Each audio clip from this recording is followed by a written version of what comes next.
Good day, everyone.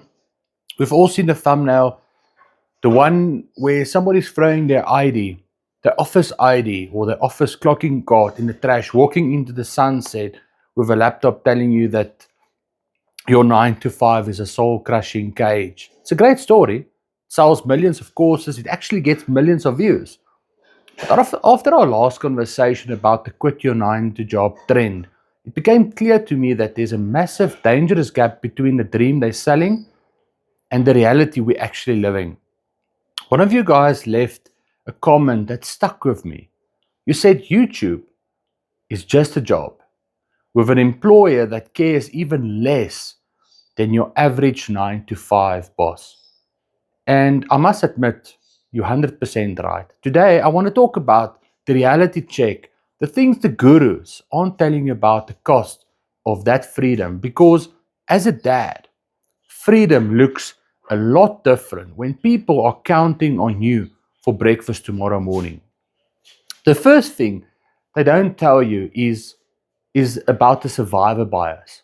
For every person you see celebrating their resignation day on camera, there are 10,000 others who tried it and ended up in a worse position than when they actually started. When a guru says, I quit my job with $500 in my pocket and I made it,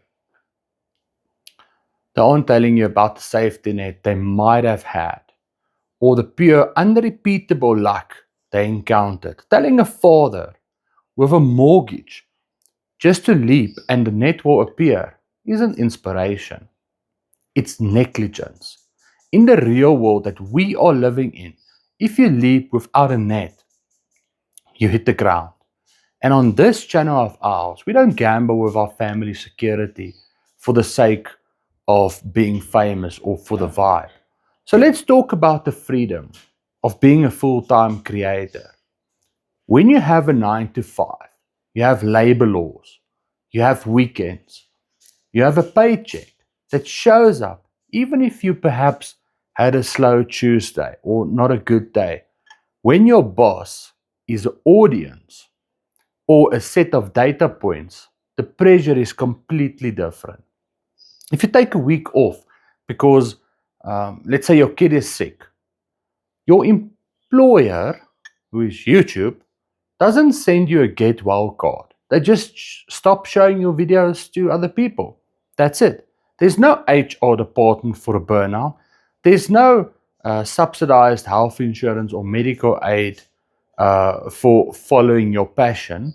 One viewer actually mentioned that we need to also acknowledge the ethics of that advice. Is it ethical to tell somebody to trade a stable job for a platform that could change its rules or change the rules tomorrow? Probably not. It's not. We have to stop seeing the 9 to 5 as the enemy and start seeing it as seed money for our dreams. Here's the secret they don't want you to know. You don't actually have to quit your day job in order to be successful. I saw a comment from a guy who said he makes about $400 a month from his side hustle while actually keeping his job. He's happy. He's got best of both worlds at this stage. That $400 perhaps pays for a family vacation or puts new tires on his truck. He's a middle class creator, and I think that for me is the sweet spot. When you don't need the money from your creative work to survive, your creative work actually starts getting better. You can take the risks. You can be honest. And you don't have to clickbait people just to pay your electricity bill. The most powerful position you can be in is having the boring job that actually funds the daring life. There is dignity in the grind, and there is wisdom in the wait. Don't let some 20-year-old in a rented mansion tell you that your hard work doesn't matter. Keep building, keep providing, and do it on your own terms. I'll see you in the next one, guys. Lekker bly. Cheers.